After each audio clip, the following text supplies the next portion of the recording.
Hello everybody and welcome to another Watchful iStudio video. Today we're going to be going over the North Africa book, and there is a ton of material to cover, but we're going to try to do this in a short and concise manner to allow you guys to understand a little bit more about what this book is all about. So let's start with why this book is actually being released. It is a compilation book that covers the mid-war in North Africa, as well as the invasion of Sicily and parts of Italy for all intents and purposes. So it has four distinct forces in this book. It has the Germans, the Italians, the British, or you could consider them the Commonwealth forces, and then, of course, the Americans. And it gives you a look at some new stuff, which we will go through, as well as providing all of the information that was in the previous supplements that have been released for 4th edition. So you can ask yourself, well, why would I pick this book up? For starters, it has new items. It has new army lists. It has a brand new introduction to the Flames of War game, which has been kind of the long-awaited what the heck is a wild card part of the army list. So it introduces wild cards to the game. And these are in the guise of what used to be called the mid-war monsters, and also some older releases that haven't seen the light of day in a little while. The first thing that the book will offer you is 2 new starter sets, which I think are fantastic. There's a British and Italian starter set called Tobruk, and there's also an American-German starter set called Kasserine. And they each have a nice tank force, some gun teams that allow you to get started into both of those forces. And just like most starter sets, you can split them with a friend, or it's the perfect excuse to build and access an allied army in the North African campaign. You can see the contents listed for the Tobruk, consisting of Shermans, Grants, Crusaders, and for the Italians, you have the M14 or Semovente tank, along with some 88s. For Kasserine, you have some Stuarts, Shermans, and in this case, the Lees for the Americans. And then for the Germans, you have your Panzer IIIs, some Panzer IVs, and some Pak 38 anti-tank guns. Then the book, in its almost 300 pages, is basically broken down into 4 sections. The Afrika Korps for the Germans, the Avante for the Italians, Armored Fist for the British and Commonwealth forces, and the Fighting First for the Americans. Briefly looking at the army lists, if you're new to the game, you have a complete compilation of army lists that you can build, anything from infantry forces to tank companies or formations. And for the existing player that has had these older books, there are no points changes, no differences in the unit entries. Now there are some additions. And one of the things you will notice in the table of contents is the introduction of all of the airborne elements for all of the forces, allowing you to play in the Sicily theater of war, the Italian theater of war. Now, getting into one of the big introductions into this book are the actual wild card entries. And there's a few surprises in here as well, listed underneath most of the allied both British and Americans, but also there's one particular formation for the Italians that players can take, and that is under the heavy tank company, as it's referred to, which is the P26/40 heavy tank company. And this was an old Italian mid-war monster tank that essentially is a Sherman equivalent for the Italians.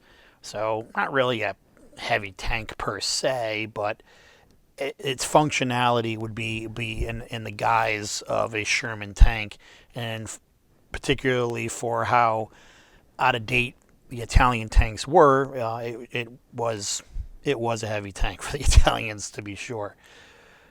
Under the British, they had one particular formation that they can tank, which is the Armored Assault Squadron, and this allows them to take the T-14 assault tanks, which again was an old mid-war monster.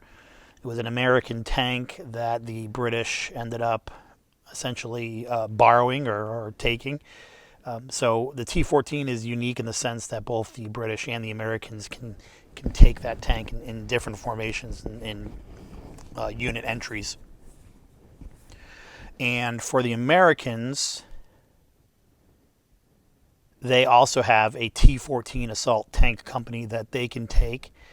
And those are formation choices. So lots of options there to take those reintroduced vehicles that we haven't seen in quite a while. Now, keep in mind these introduction of these trial tanks, experimental tanks, tanks that actually saw very limited combat.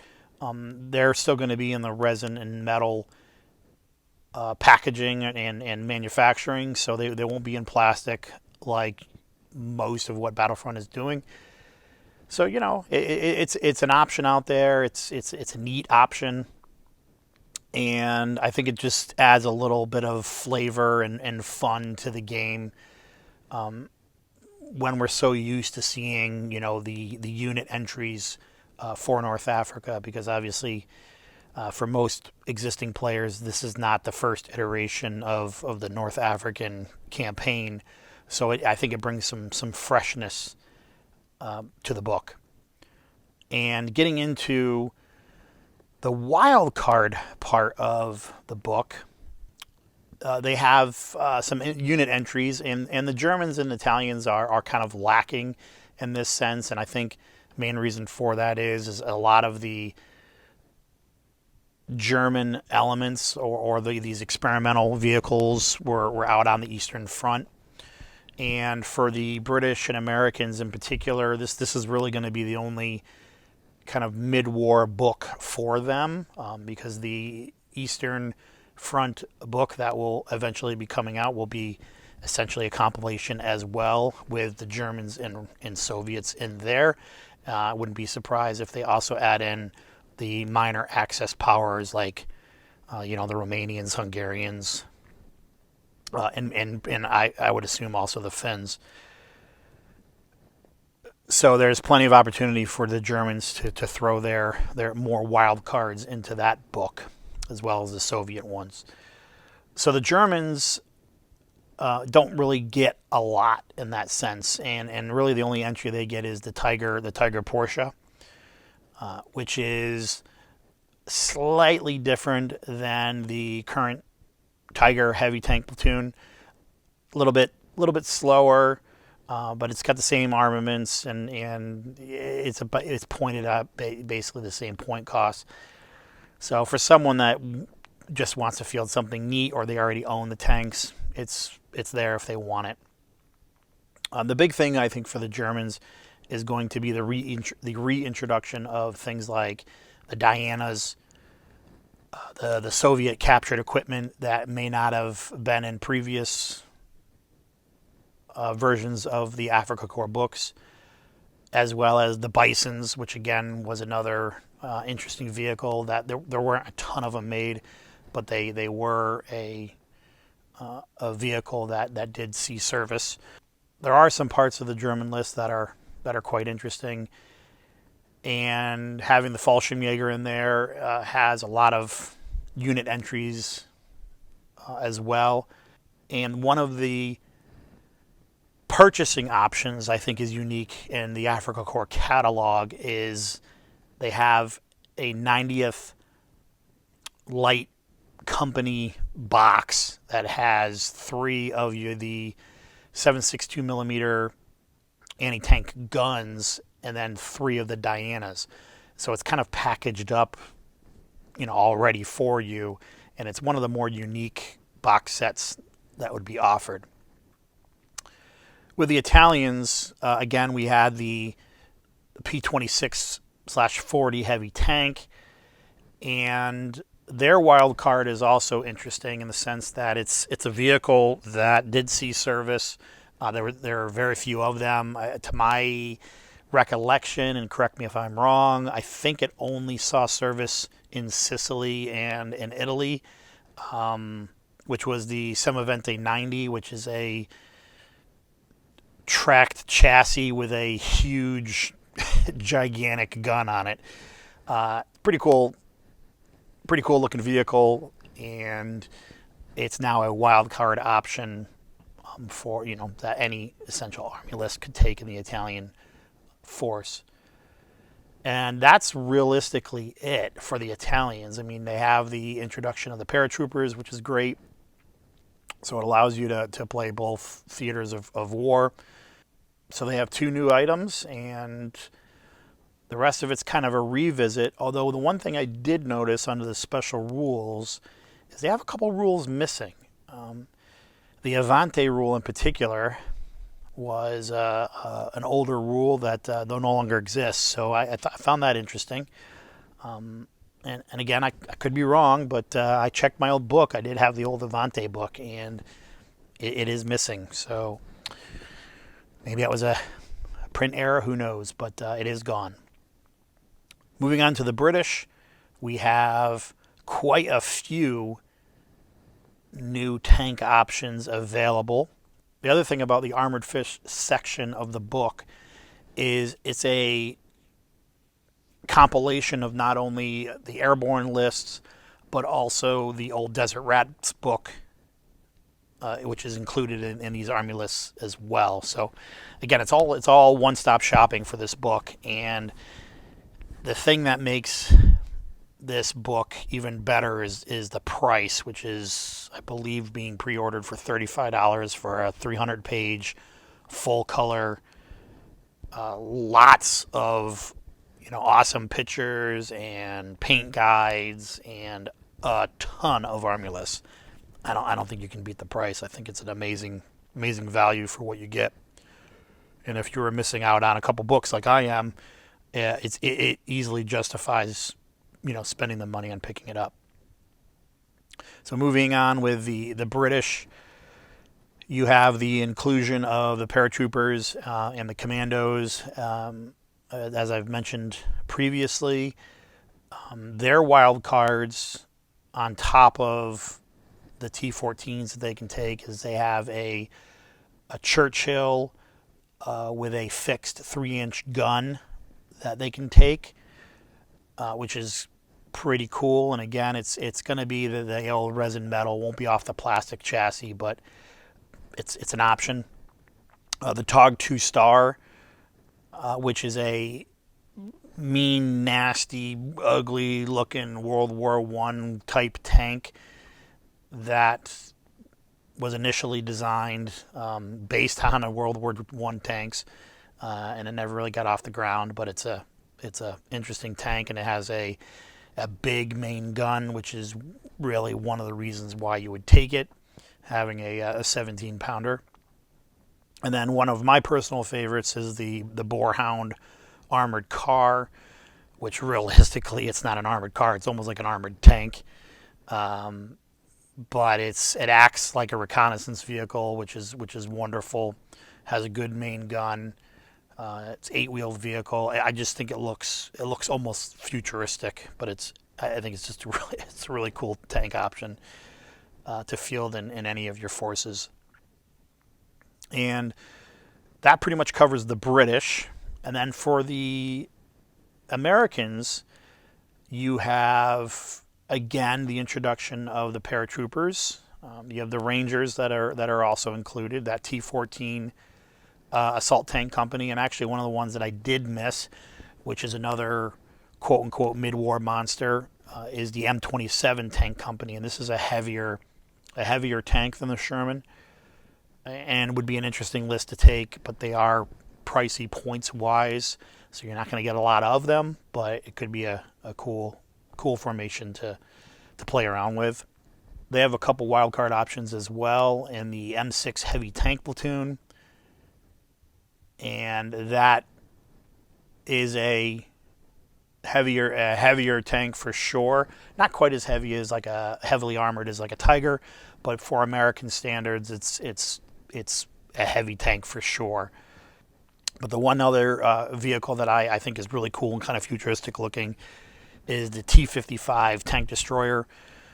And this is a cheaper option for tank destroyers out there, although its armor is pitiful. It's basically paper thin.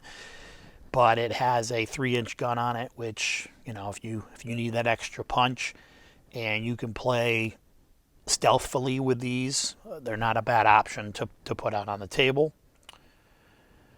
And just to touch upon, the rest of the book, you have lots of cool battle scenes. You have paint guides, as I mentioned earlier, and then each nation has its catalog listed at the end of its respective section.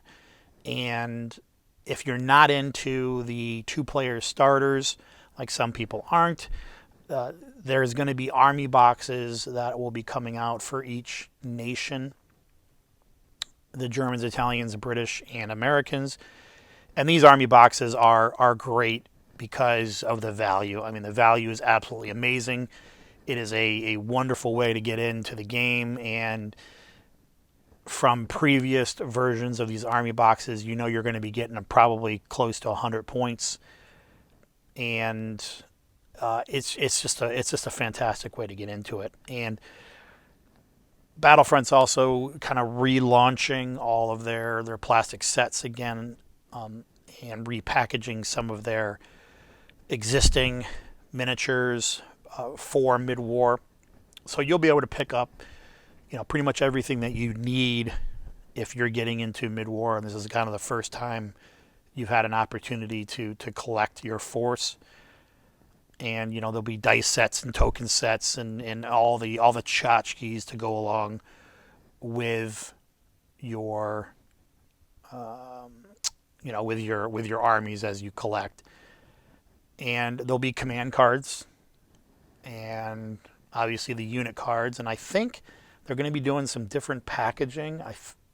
If I'm not mistaken, the boxes may not be coming with the actual data cards anymore, and that's just mainly because, I don't know if you're like me, but I probably have 50 cards of the same tank, and you only really need one, maybe two, just in case your dog eats one or something like that.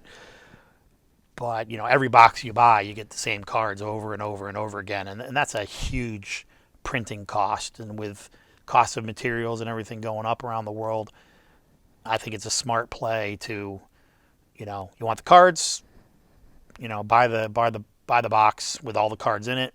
You get your set, and you're off and running. Same thing, I think, for the most part with the decals, the water slide transfers. Not every box comes with those, so you just kind of buy your blister pack that has a ton, probably more than enough to be able to do a good 100, 200 point army, and you're off and running there. Just a few mentions with the command cards that existing players, and even new players for that matter, may get a little frustrated looking at the compilation, and that is the fact that there's a lot of